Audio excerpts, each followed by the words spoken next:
All right. So yeah, as you can see, all the lectures are in person and online, and they will be recorded. I'll post the recorded video after the class. Usually it takes a few hours, but after class on eClass, and you'll have access to them. I encourage everyone to attend the classes in person. It's just the experience shows that those who come in person usually do a lot better. You could ask your questions. While if you are on a Zoom meeting, then it's sometimes difficult. I may not hear you, I may not see the chat, and so on. So it looks like we have a small classroom, but I think it's probably good enough so that they assigned this, but we'll see about that. In the future, so as I was saying, my office is at N510 Ross Building. This is my email. Please do not send any email to my Gmail or any other email account that is on York website. This is the York University, and I'll only answer emails that are sent to this one. So you could attend the office hours. I'm going to post the schedule for my office hours on eClass. For now, I left it empty. Office hours are also going to be in person and on Zoom. I'll post a separate Zoom link for office hours. You'll see that there on the section on eClass. So there are prerequisites for this course, those you could look at. We're going to use this official textbook for this course. Is the George Tolakis's mathematical logic that you should follow. We are going to follow. There's a course description. I'm going to actually come back to this course description later on. We're going to cover the chapter 1 to 8 of the textbook. And their learning outcomes, again, I'm going to talk about this a little bit later. For this course, unfortunately, we don't have any tutorial. The use of tutorials for this course, that was one of the TAs that is familiar with the topic would run tutorial sessions, but as of last year, we don't have tutorials for this section, but I will help you during my office hours myself. So if you have any questions, don't hesitate to contact me and come to my office hours. I'll help you. So as I mentioned, lectures are recorded, so it'll be posted. There's this room called Math Lab, or actually they changed the name. Now it's called the Math and Statistics Study Hub. It's on room 5 something. I'll write an announcement about it. I forgot the room number. It's in the south side of the Ross Building, fifth floor. So if you go there, you'll actually find it. I forgot the exact room number. There are TAs from 9 to 4 p.m., 9 a.m. to 4 p.m.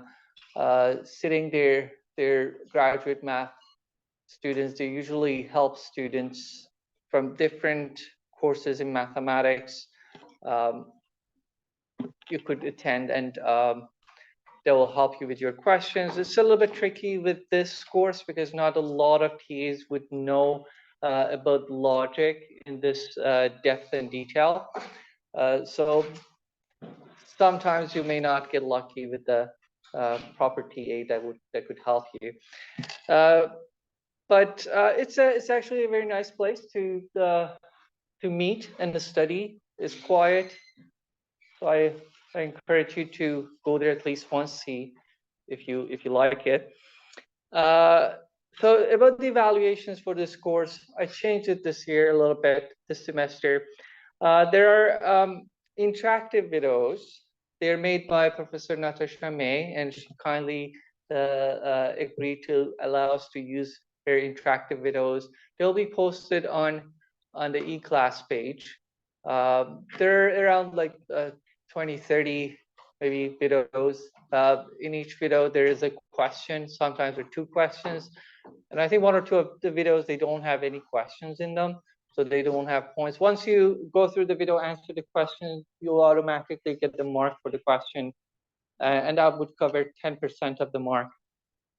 So those are very, very easy to do. The deadline are going to be basically by the end of the semester. I'll announce the deadline, but you have until basically April to cover those. You have multiple attempts, no penalties. So just have to go through them once you answer the question anytime. If you get it 10 times wrong, again, 11th time you get it right, you get the point.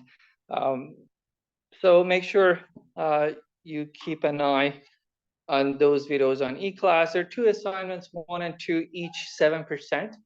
So 14% for assignments. Quizzes, there are 2 quizzes, 1 and 2. Now, quizzes are going to be online on eClass. And you will have 2 days to complete the quiz on your own.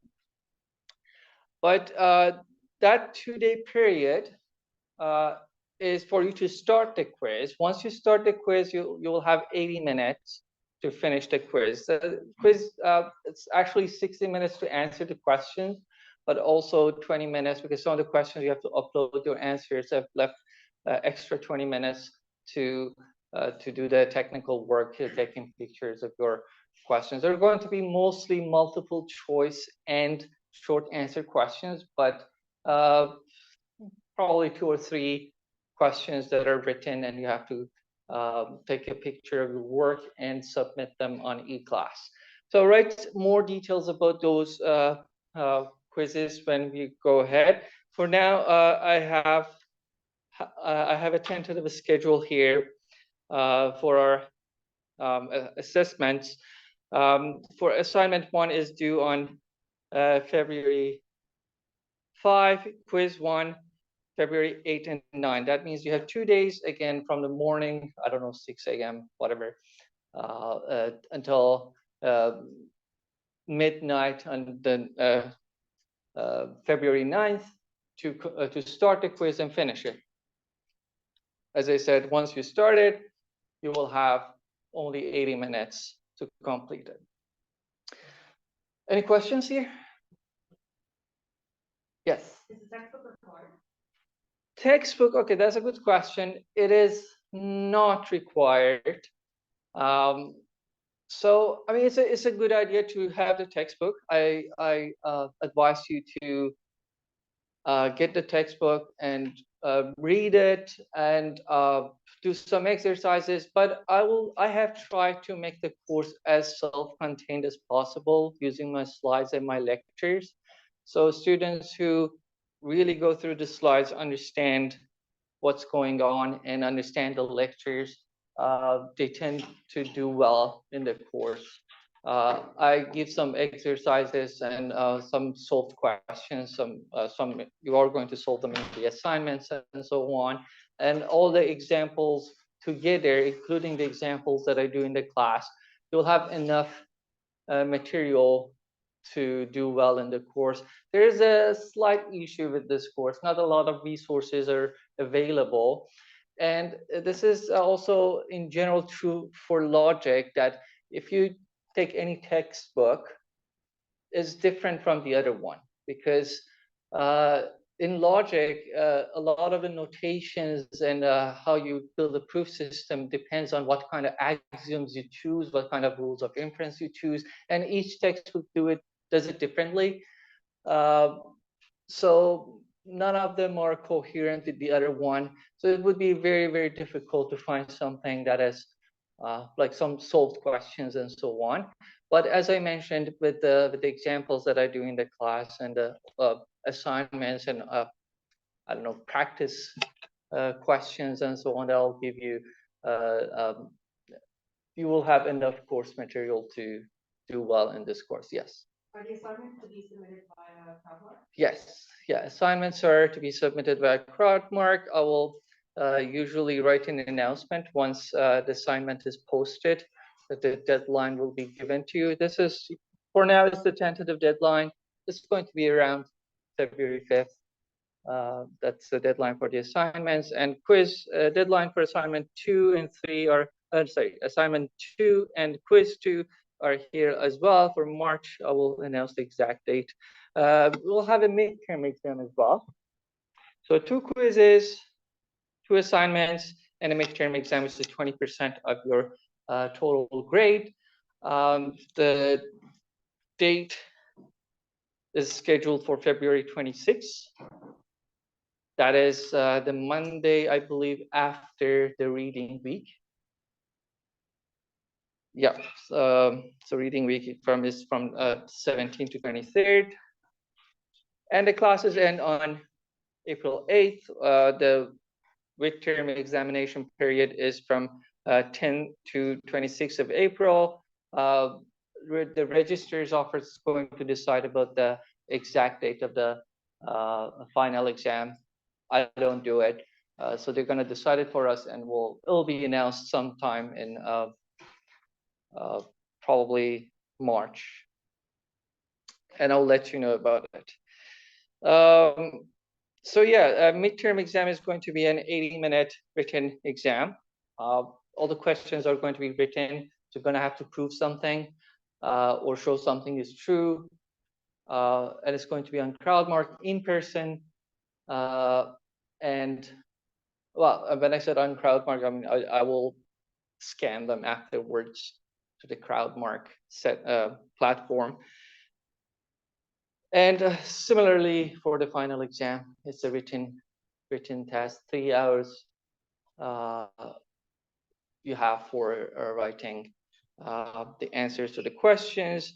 There's this requirement that I always have for my courses, that you have to get at least 25% in the final exam in order to pass the course. Even if you scored 51% in total, but your final exam was only 23, you do not pass the course, 23%. So there's this requirement that I think is reasonable. Anyone hoping to pass the course should score at least 25%, at least 50%, I would say, but this is just, well, I think it's good enough for now. All right, the rest of this is mostly routine things, academic honesty and integrity, and some policies about university that you've seen in any other York University courses. So let's, well, are there any questions? So these are going to be the assessments for this course. As I mentioned, I will let you know more about the details, especially about quizzes and the midterm exam. And also assignments. Otherwise, let's go back to here. What is this course about? This course is about logic. If you have passed Math 1019, you have already seen sort of unofficial introduction to the logics that we're going to talk about. But in this course, we're going to go through more details and have everything precise. These two logics are the propositional or Boolean logic and the first order or the predicate logic. We're going to learn about the syntax of these two logics, and we're also going to learn about the semantics when the statements are true or false. And then we are also going to talk about the interaction between syntax and semantics. Syntax, in this case, would mean what are the correct way of writing formulas, proofs, what can you prove using axioms and rules of inference, and semantics is about when those formulas are true or false. And obviously, in any reasonable sound logic, you expect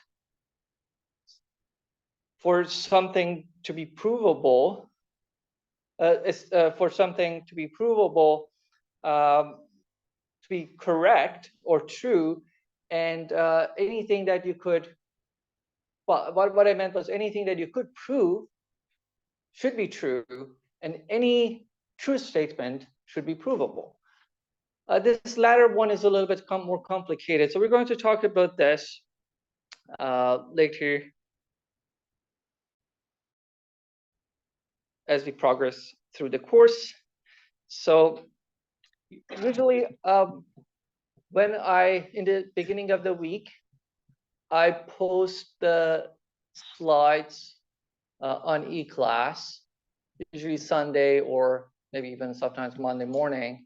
So you could go on eClass, and if you wanted to write on your tablet on the same notes that I'm writing on, if you wanted to take notes, you could just download this PDF and just have it on your tablet available.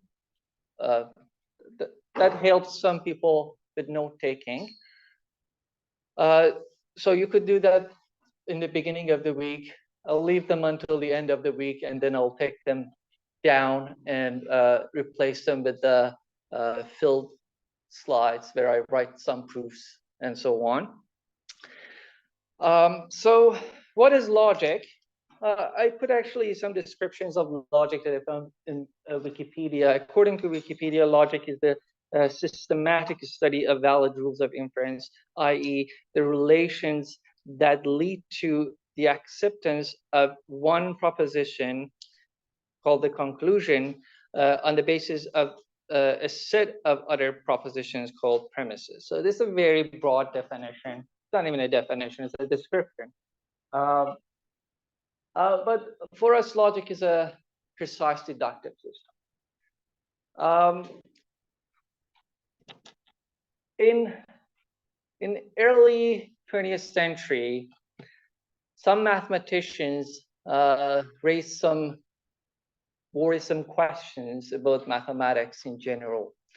You might have heard about Bertrand Russell's paradox or some other paradoxes. Some people claim that maybe the mathematics that we have worked for centuries is not even sound. Maybe there are contradictions in there. How do we know the statements that we take for granted in mathematics are true? And that raised sort of a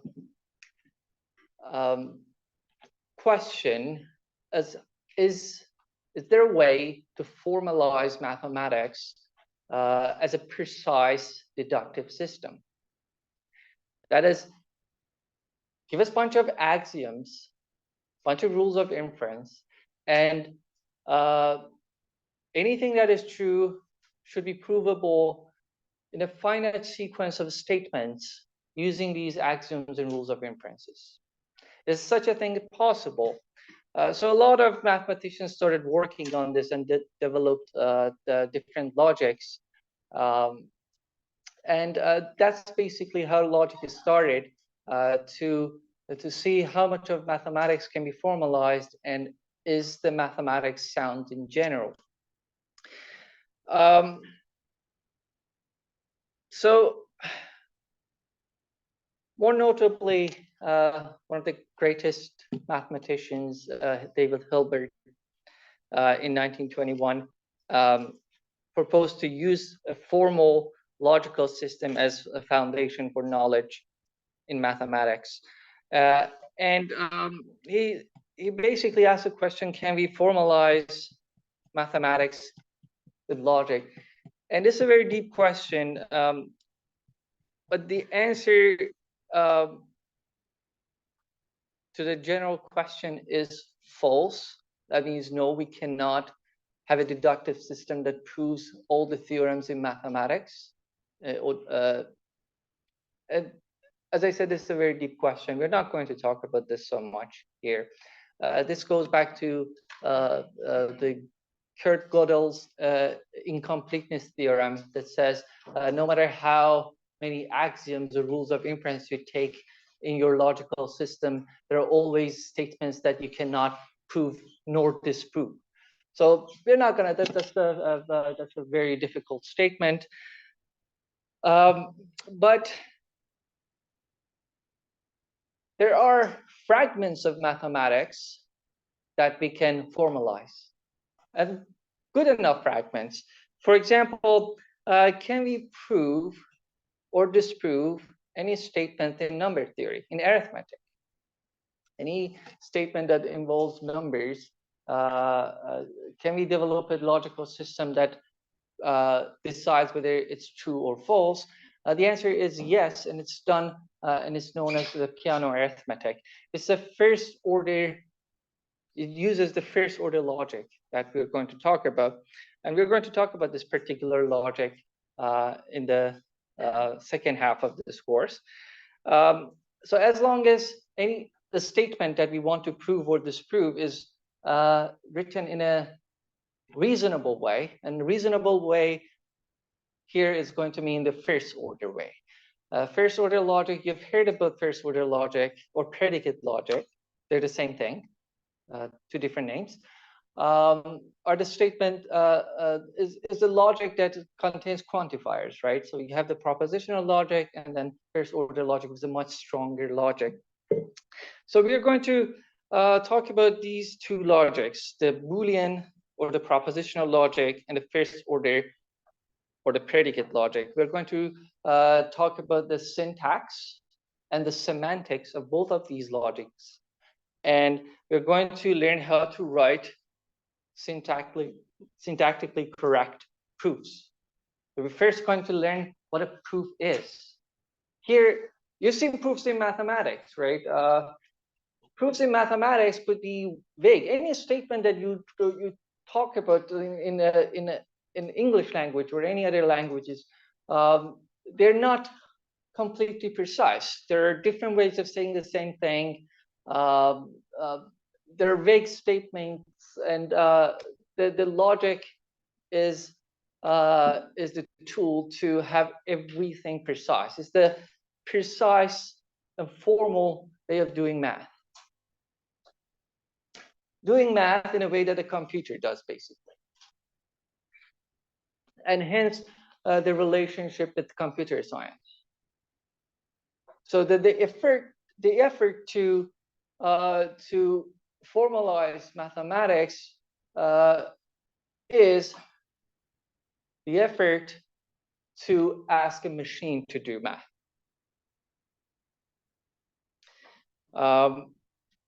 So we're also going to talk about the interplay or the relationship between syntax and semantics in both of these logics. Proofs for us are going to be formal proofs, as I mentioned, in the logic, right? That is, we're going to have a proof just like an algorithm. Prove this statement in propositional logic, you basically write a very algorithmic steps of formulas, a sequence of formulas, and you prove something. But sometimes we step outside or above our logic, and we look at the logic. We want to study the logic itself. So the formal proofs are the proofs within the logic, inside the specific logic that we're studying. But sometimes we want to prove something about the logic itself, and those are the ones, those theorems that we prove about the logic, they're called meta theorems. So those are the theorems that are basically done in a usual way that you learned mathematics about the logic. Could be induction or some other proof method that you're going to use. So we're going to talk about proofs, theorems, and meta theorems in this course. So there's also this question that now you're mostly computer science students, I believe. Why do you need logic? Logic is very important in computer science. Understanding the propositional logic, first of all. Propositional logic is the logic of zeros and ones, right? How to add connectives and what are a proposition is either true or false, true being one, the false being zero, and how to connect the propositions, how to decide whether statement that the value of a certain sentence or formula is 1 or 0 is basically what a computer does. And then the first order logic that contains quantifiers also is used all the time in computer science. When you write a code or algorithm, you always talk about quantifiers. So for every integer, something happens. There exists an integer that something else happens. So understanding the quantifiers and how to use them and how the quantifiers relate to one another, and whether the value of such a statement is true or false. These are all part of computer science. And in fact, there is this in logic in general. Well, they will say logic has four parts. One being model theory, the other one being set theory, and proof theory, and then computability theory. And the computability theory part is where the most interaction between the computer science and logic occurs.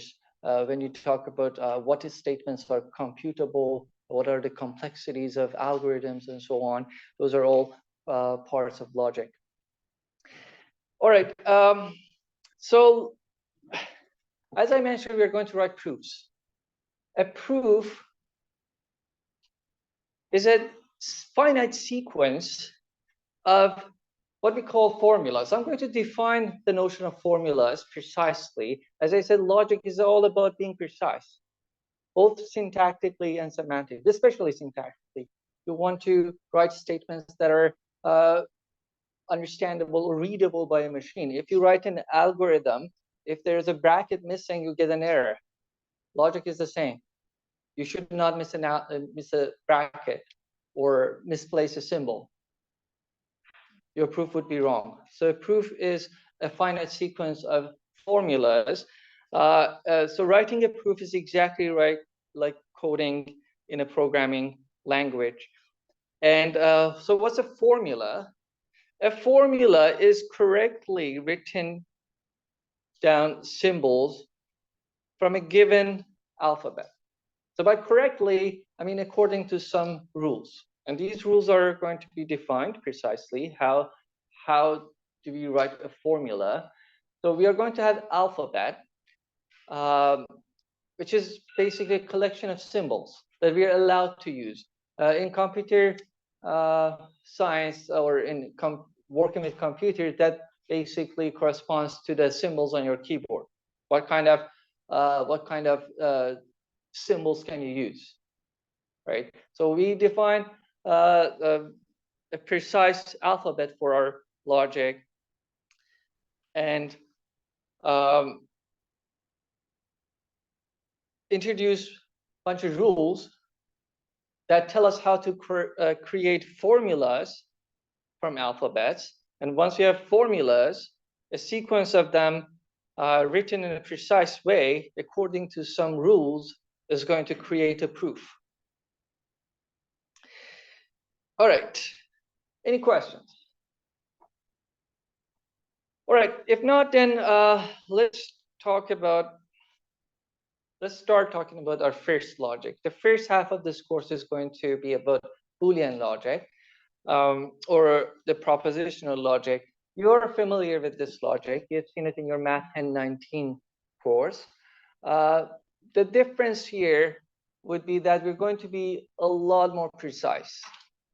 And we are going to create a precise proof system that would allow us to prove theorems within the logic. So, as I mentioned, in order to write formulas, in order to write proofs, we need formulas. In order to have formulas, we need a fixed alphabet. So let's introduce the alphabet of the propositional logic. There are 4 types of symbols in our propositional logic. The first ones are symbols for variables. In the propositional logic, the variables are going to represent propositions. So we use the letters P, Q, R, and etc. And if we run out of letters, then we use prime or double prime or some indices like P1, P2, and so on. Depending on how many variables we need, we could take symbols like this for our variables. And then symbols for constants. There are two constants in the propositional logic. The first one is this symbol. This is not T. Don't read it T. It's top. Read it as top. And when it's upside down, you have this symbol, and it's called bottom. So you have two symbols. This one, top and bottom. Top is going to denote true. So when we talk about the semantics of top, it's going to be always interpreted as a proposition that is always true. And bottom is going to represent a proposition that's always false. And there are brackets. Brackets are very, very important. Misplacing brackets will give you different propositions or wrong propositions. So I've seen a lot of students in the midterm final exam, they make mistakes by in a proof of something by misplacing brackets and or forgetting about brackets, and the next line everything will go wrong. So these are very important. They would tell us which operation applies first. So we have the right and left bracket. So two symbols. And then we have Boolean connectives. There is this symbol for the negation. So we're going to call this one negation. This one and or conjunction. This one is or disjunction.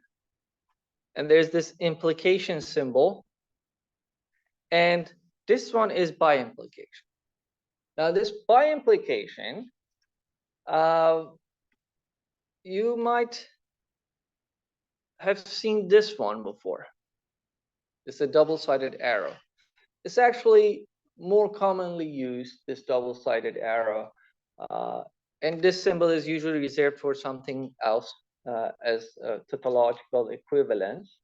But in your textbook, this symbol is the by implication or by conditional symbol. And I wanted to be coherent with the symbols in your textbook, so I've chosen this one. So for now, anytime you see this, it is same as what you've learned before, this one, this double-sided arrow. It's an if and only if symbol. So try to adjust yourself already with our notation that we are going to fix. So we're no longer using this, and we use this one.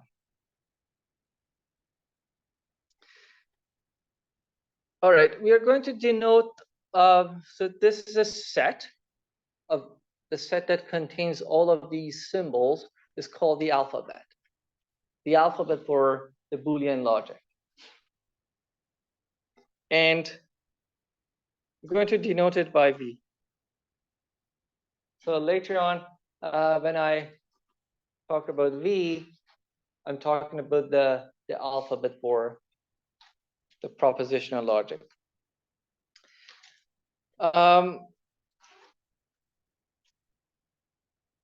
In some textbooks, they use different notations. They even use less connectives. Actually, if you only take, for example, negation and or negation and or, that's enough to prove to have the same logic as the same propositional logic. So this is exactly what I mentioned in the beginning. The different textbooks, they take different notations and even different sort of axioms, and everything will look different.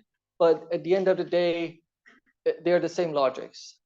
In every textbook, when you see a chapter about propositional logic, they might look different, but we are talking about the same logic. Whatever you can prove in one, you can prove in the other one, and vice versa. So the reason that you could only take these two is because the other connectives can be expressed using only, for example, negation and conjunction. And eventually you get the same logic. Well, we are going to take all 5 of these connectives in our alphabet, just for simplicity. We don't have to, the more alphabets you have, it's easier. More connectives you have, it's easier to write down proofs. So let's talk about the first definition. Our first definition is a definition of a string. It can be defined over any alphabet. So suppose you have an alphabet A. An alphabet is a collection of symbols,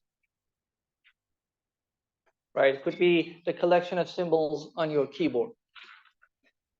And a string, or sometimes called a word, is a finite ordered sequence of symbols in this alphabet. So we say a string over the alphabet.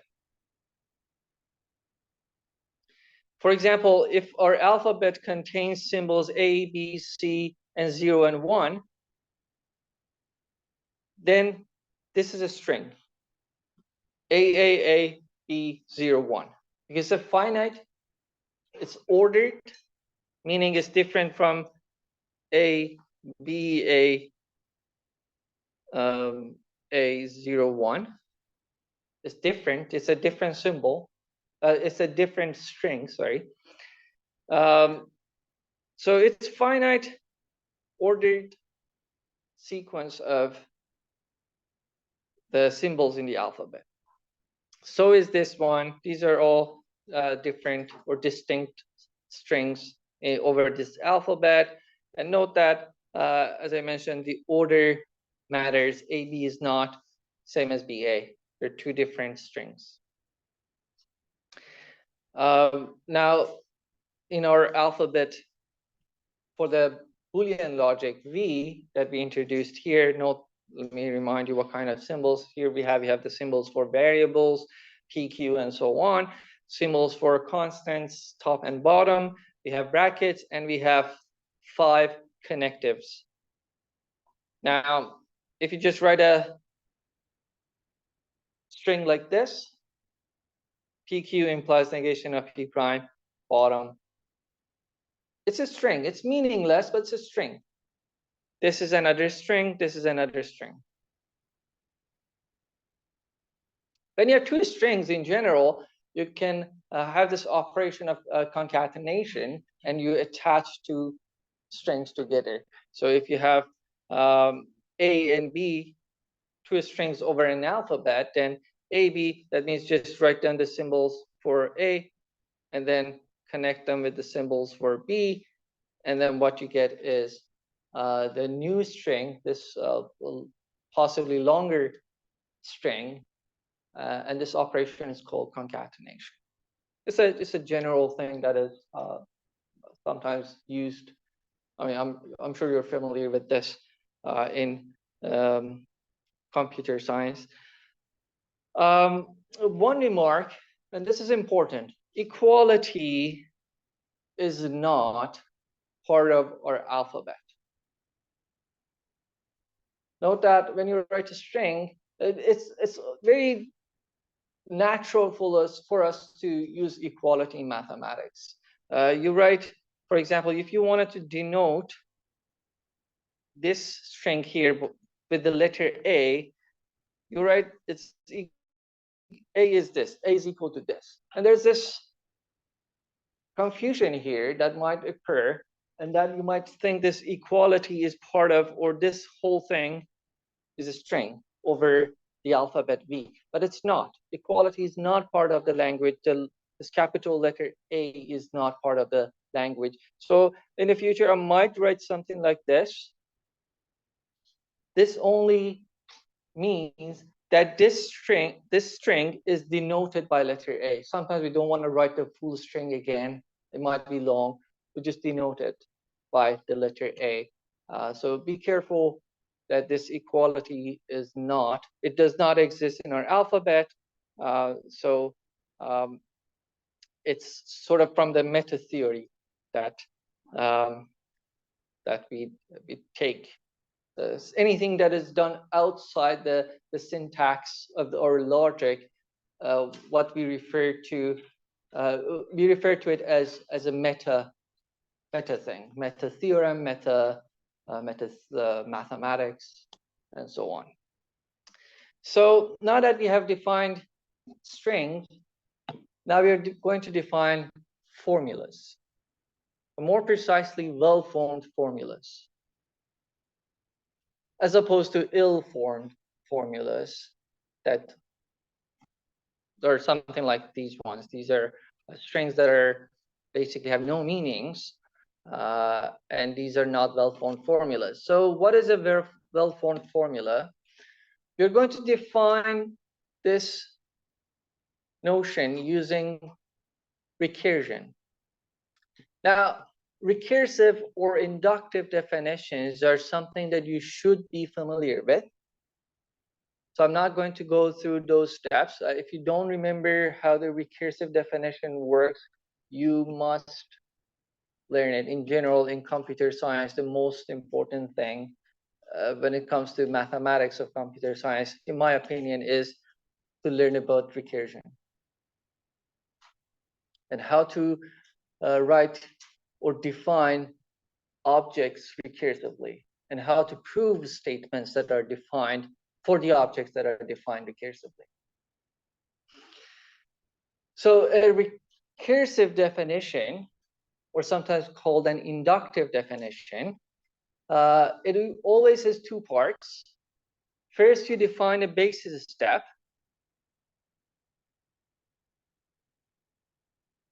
And you introduce a bunch of objects that belong to the set that you want to define. And then you have the recursive step or the inductive step.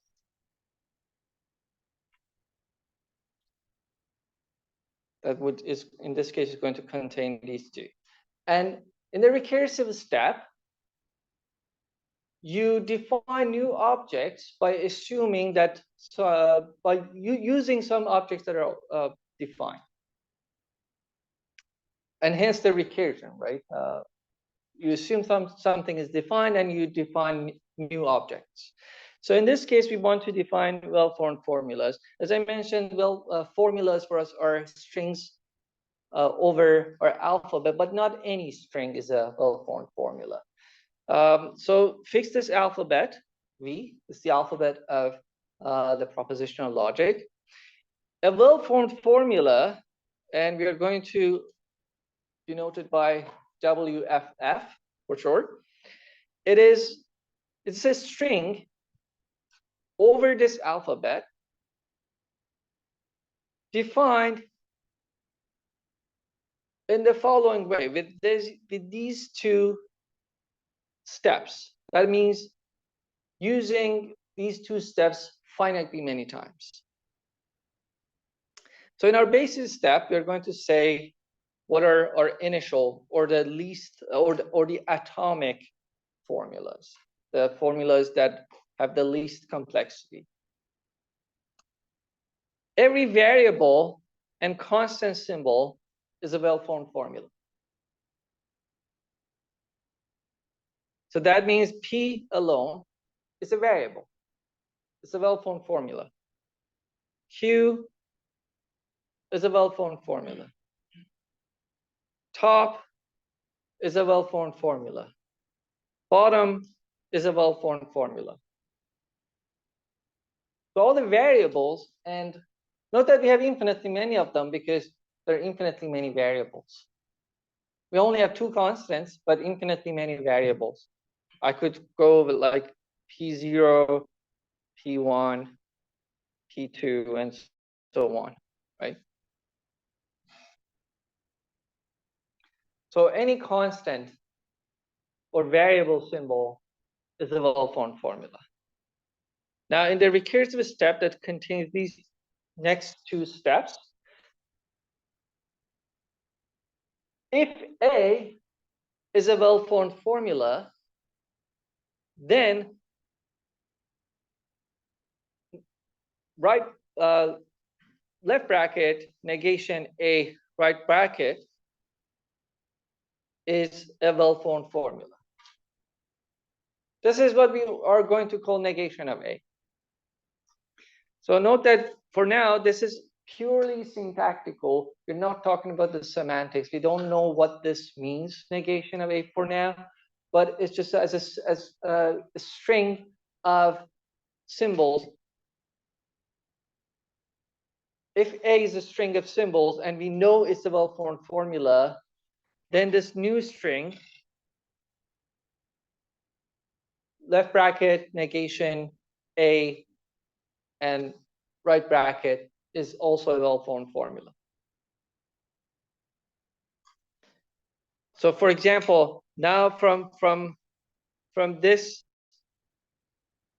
first step, the basis step, step one, I know P is a well-formed formula.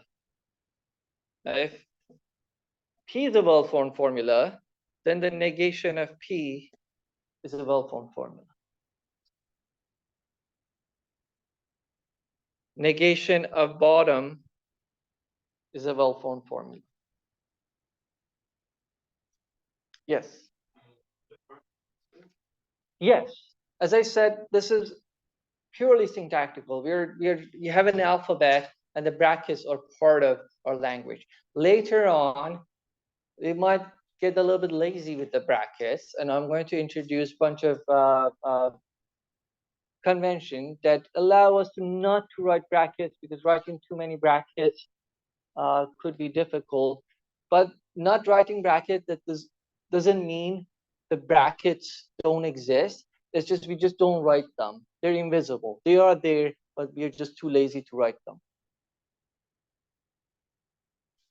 So in our next recursive step of the definition, we assume if A and B are well-formed formulas, so we know they are well-formed formulas, then A and B is a well-formed formula, including the brackets. Just think of this as just a bunch of symbols. Write the symbols of A, write the symbols of B, put the conjunction in the middle, put the brackets around them, and you get a new string. It's a well-formed formula. So is A or B. And A implies B. And A is equivalent to B, or A if and only if B. So you see, this is a recursive definition. First of all, again, one more time, you introduce the basis step. You told us what are the initial, or what we call the atomic recursive formulas. Atomic well-formed formulas. And then assuming A is a well-formed formula, we define the negation of A. And assuming if A and B are well-formed formulas, then we can construct 4 more formulas. So the recursive part refers to this, right? You define something new using the definition itself. Yes. So is the bracket is part of the alphabet, right? Yeah. Does that mean that bracket on itself is a well-formed formula? No, the bracket itself is not a well-formed formula. How do you construct bracket using these 2 steps? A well-formed formula should be constructed using 2 steps. How do you construct this? The bracket alone.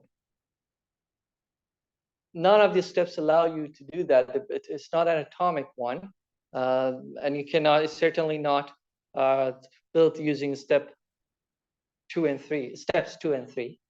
So this is not a well-formed formula. However, now that I know negation of P is a well-formed formula,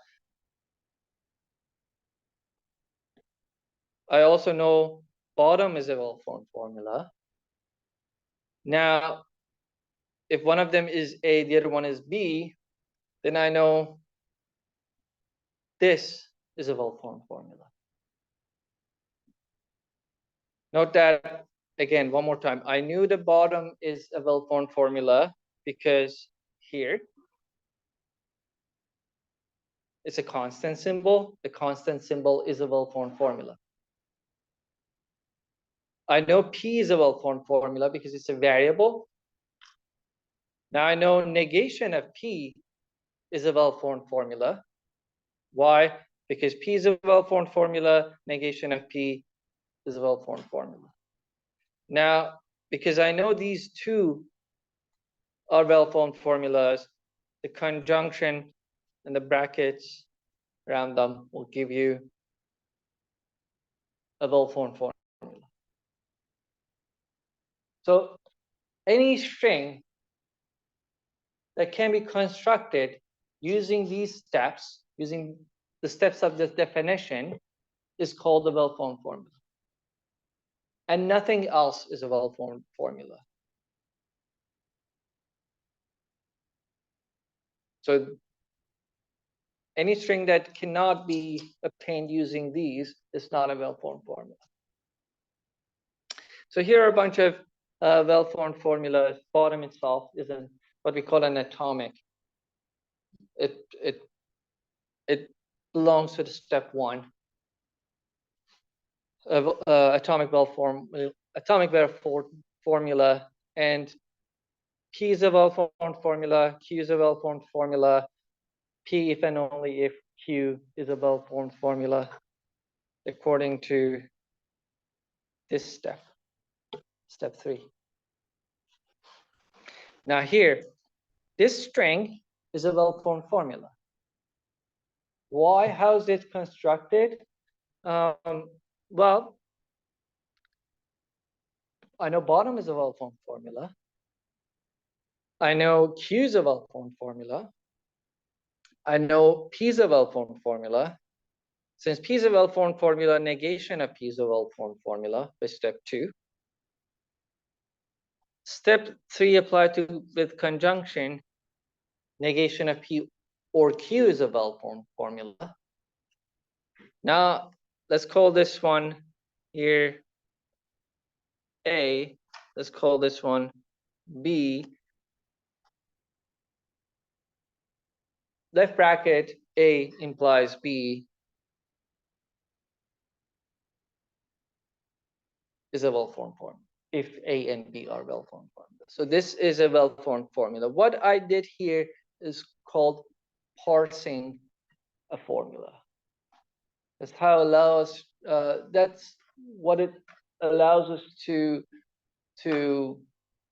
what allows us to check whether a given string is a well-formed formula or not. We're going to talk about that, but I have the same definition slightly differently. This time, I just included this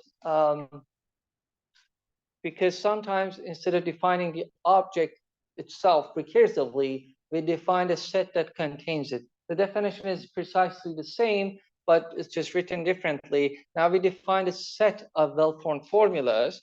That is the set that contains all the well-formed formulas and nothing else. We're going to denote that set by WFF, the capital WFF. So it's a set this time, right?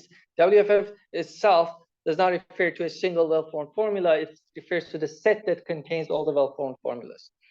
Now, it's the same definition, but let's go through it again. WFF, the set of all well-formed formulas, is the smallest set, is the smallest subset of the set of all the strings over the alphabet, right? So we have the set of all the strings over the alphabet, meaningful ones, meaningless ones. It will give you a set. It has infinitely many symbols unless your alphabet is empty. Now, you have all the set of all the strings.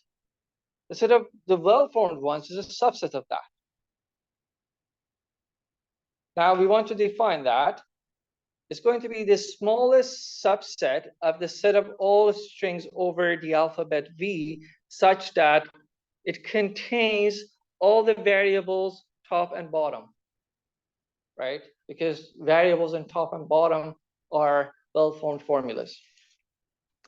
If A is a well-formed formula, that means if A belongs to the set of all well-formed formulas, the same as saying A is a well-formed formula, then the negation of A is a well-formed formula. If A and B, they belong to WFF, meaning if A and B are well-formed formulas, then these are well-formed formulas. That means they belong to WFF. So this is the same definition, but this time we define the set itself as opposed to defining the objects. All right. I said well-formed too many times. Later on, I'll try just to call them formulas. So anytime when I say a formula, I mean a well-formed formula. We are not going to deal with ill-formed or arbitrary strings unless we want to prove them they are not well-formed. So when I say a formula, I mean a well-formed formula. And we often describe a formula in terms of other formulas. For example, suppose A and B are formulas. Now we don't, in this case, like A could be, for example, negation of P, right? Or A could be this formula and B could be this one. Then we know what this means. Just replace A with what it is, replace B with what it is. So this is sort of a way that by denoting this formula by the letter A, we just avoid writing too many symbols, right?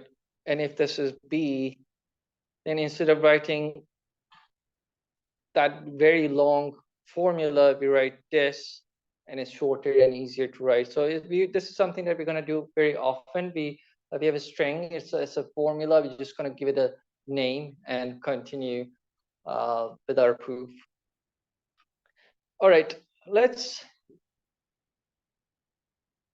learn some methods as how to figure out whether a given string is a well-formed formula or not.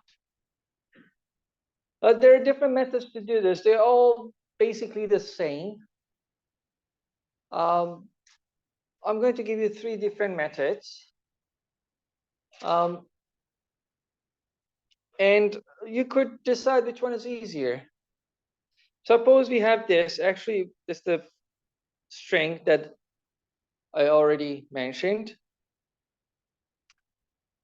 Let's denote this by the letter A, capital A. And here I've used this, the symbols means denote. So I use this instead of, sometimes I just use equality. But again, equality or this letter A, they're not part of the alphabet. So this is just a short way of writing or saying that A denotes this string. Now we want to check whether this is a formula or not. So method 1 is parsing top to down or top down. That means we argue like this. A is a well-formed formula if these two are well-formed formulas, because then A is written by step 3, right, of the definition. If these two are, for example, call this one B, call this one C. If B and C are well-formed formulas, then B implies C with the brackets. is a well-formed formula. Now, C I know is a well-formed formula because it's a constant. It's one of our constants. It's an atomic formula. How about B? So I know if B is a well-formed formula, A is a well-formed formula. Now you argue that B is a well-formed formula. So you go from top, from your longest string, and you break it down to smaller components, and then you break each one down, and so on until you get down to the atomic ones. And for the atomic ones, we know that they're well-formed formulas. The atomic ones being the variables and constants. So why is B a well-formed formula? Well, if these two are well-formed formulas, then B is a well-formed formula.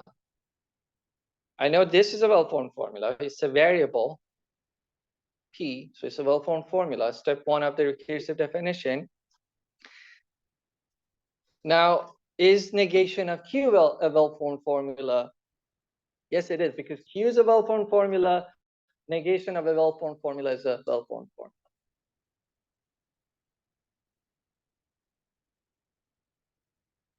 Or you could parse this bottom up, meaning you start with the smallest components, with the atomic symbols. This, and this. P is a well-formed formula. Q is a well-formed formula. Bottom is a well-formed formula. Now, since Q is a well-formed formula, negation of Q is a well-formed formula using step 2 of the recursive definition. Now, since P is a well-formed formula and negation of Q is a well-formed formula, P or negation of Q is a well-formed formula, including the brackets. So we have this whole thing as a well-formed formula. And bottom is a well-formed formula. A well-formed formula implies bottom with the brackets is a well-formed formula. Step 3. And this argument is called parsing bottom up. You could write this as a tree. That's one way, another way to do it. Again, you go like this. If you wanted to write it as a tree, you go, you have P, you have Q. From Q, you know that negation of Q is a well-formed formula. These two are both well-formed formulas. Then you have P and negation of Q is a well-formed formula. And you also have bottom is a well-formed formula. Now, P, oh, sorry, I forgot to write the brackets here. For now, we are writing out the brackets. Later on, I'm going to tell you that we could drop those brackets. Now, P and negation of Q like this and implies bottom is a well-formed formula. This is another way of doing it. There's a third way or fourth way to parse a formula or parse a string, and let's call the formula calculation. It's perhaps the most algorithmic ones, because you could actually code this in a computer program and let the computer do the parsing. So let's define what we mean by a formula calculation or a formula parse. Is a finite ordered sequence of strings over the alphabet that we are talking about, the alphabet being V here.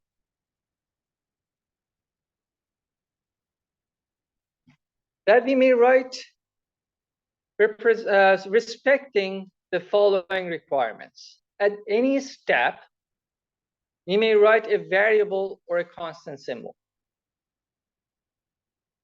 So we are writing a formula calculation is a sequence of strings. It's a finite. When I say sequence, that means there's an order. The order matters.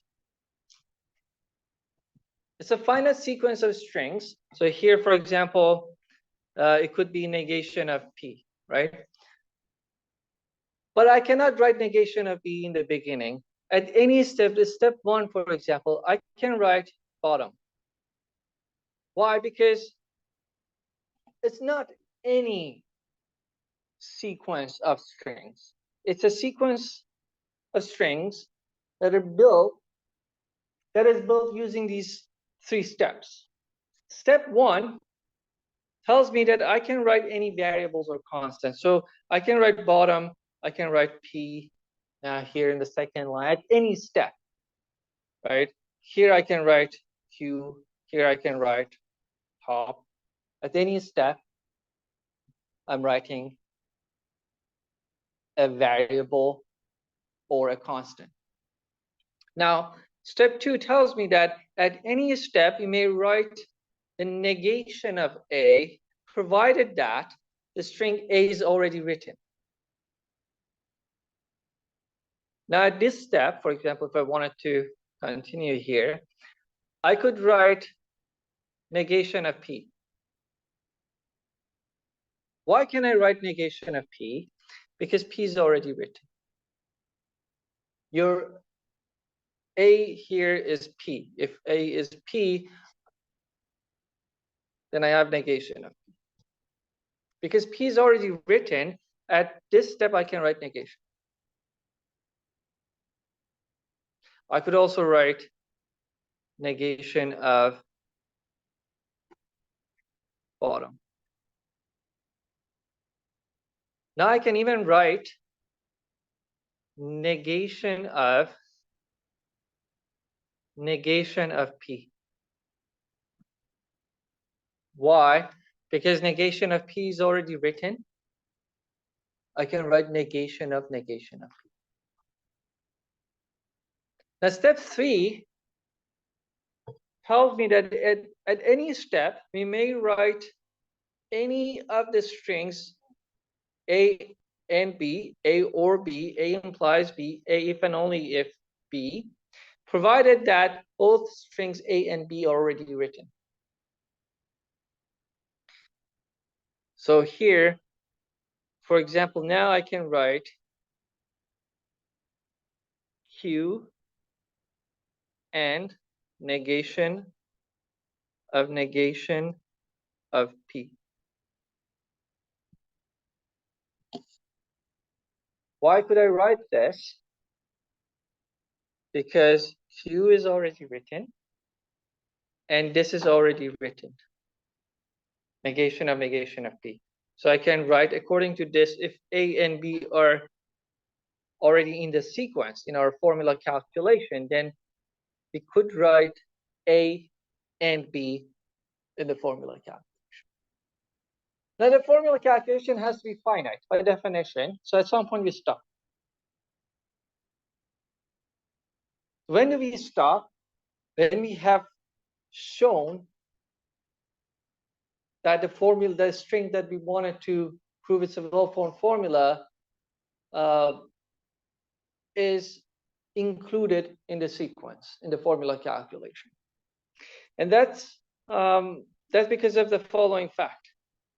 Any string that appears in a formula calculation is a well-formed formula.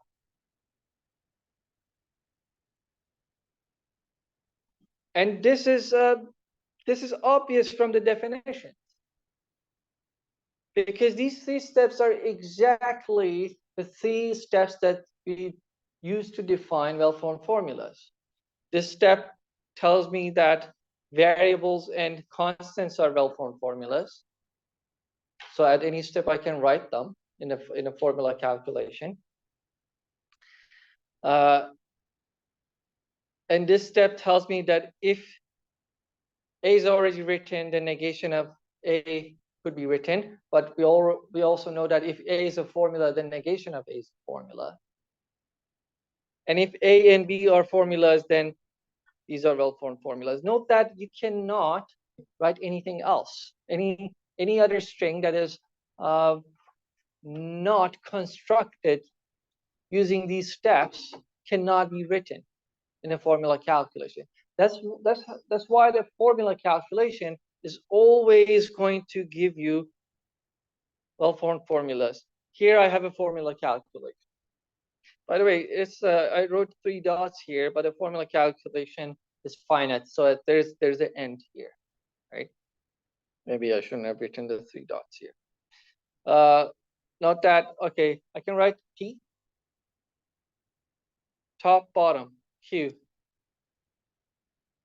By the way, the commas here are separating the strings. We usually use commas to separate the terms of a sequence, right? When you have a sequence, in general, A1, A2, A3, AN, you always use comma to separate the terms of the sequence. You're using the same thing. So commas are separating the formulas. So P is a variable. Step 1 tells me that I can write it.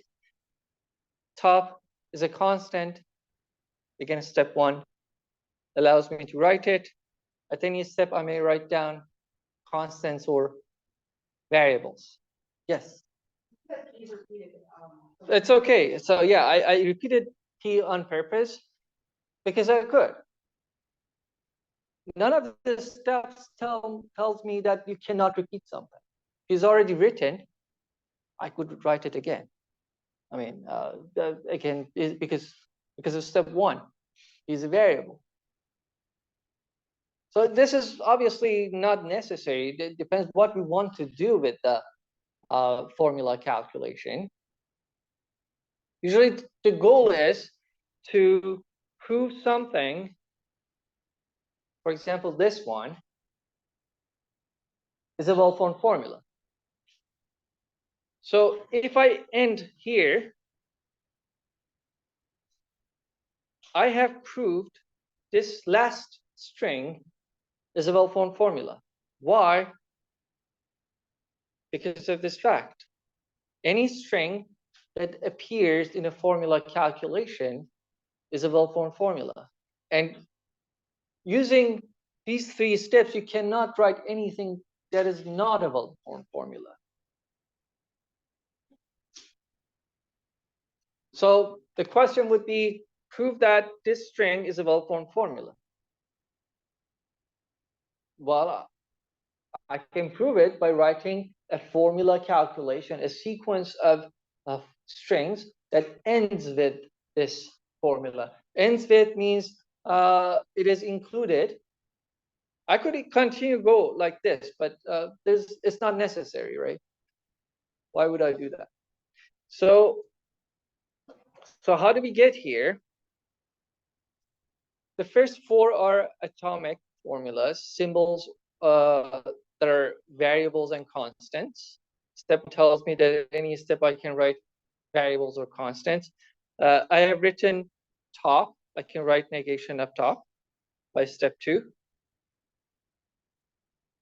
I have written negation of top here. I have written bottom here. I can write the conjunction because of step 3. Now, I also included negation of Q. I didn't need it. Oh, actually, I did in order to prove this is a well-formed formula. P I didn't need, but I wrote it anyways. But now this is written. Negation of Q is also written. One implies the other one can be written. Therefore, since this formula appeared in a formula calculation, it must be a well-formed formula.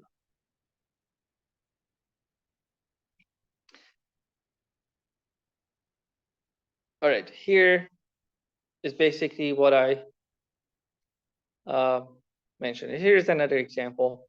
Show that this string is a well-formed formula. Right? This is the kind of questions that you might get. I'll give you a string. I'll ask you to use formula calculation method to show that this is a well-formed formula. That means write a sequence of strings according to these three rules that includes this string or ends with this string. So let's write a formula calculation. First, list all the atomic formulas. Again, the order doesn't matter here, which one I write. I mean, the order in general matters, but there's no rule that tells me I cannot write, for example, Q first, and then P next, and bottom here.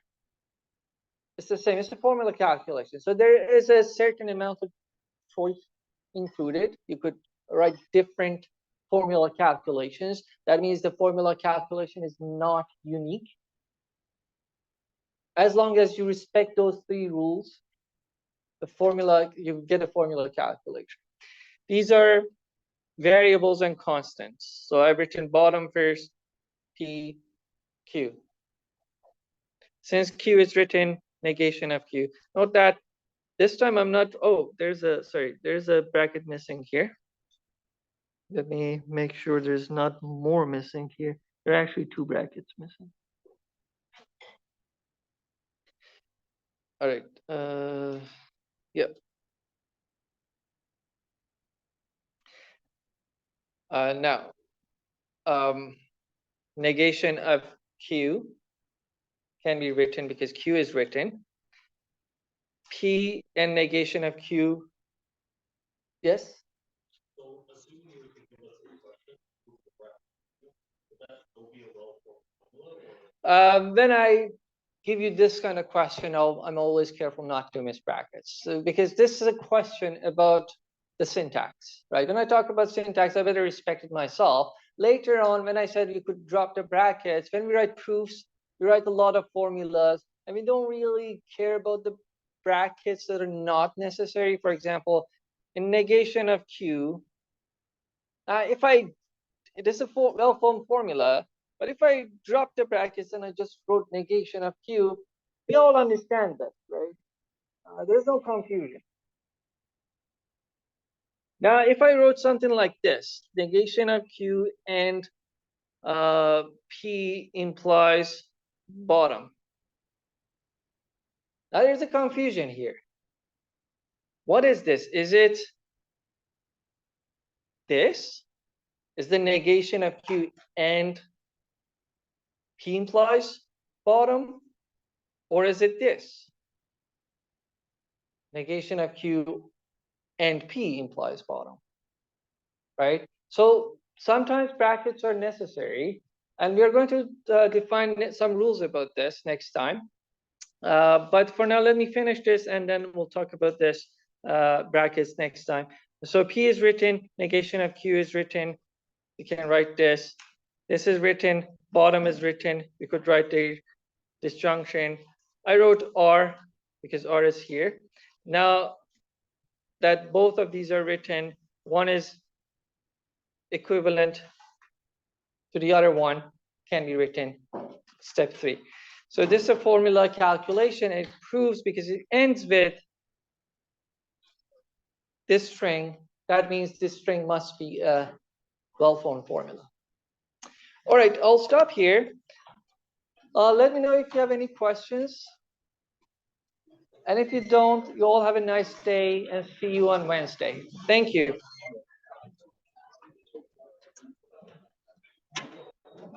That slide? Yeah. Because there's a missing bracket on the left-hand side. Oh, there's a missing for R. bracket. So like for because you know how Yeah, let me check. because the right bracket for the whole thing doesn't have a bracket on the first. This one ends here. No? No, I think it's correct. Oh no, no, Yeah, you're because right. that one also Yes. only until there. Yes. So it needs yes. a third bracket. Yes, you're right. Yep. Okay. There was. Yep. So it should be like this. Yeah, exactly. Yep, you're right. Thank you. Thank you. No worries.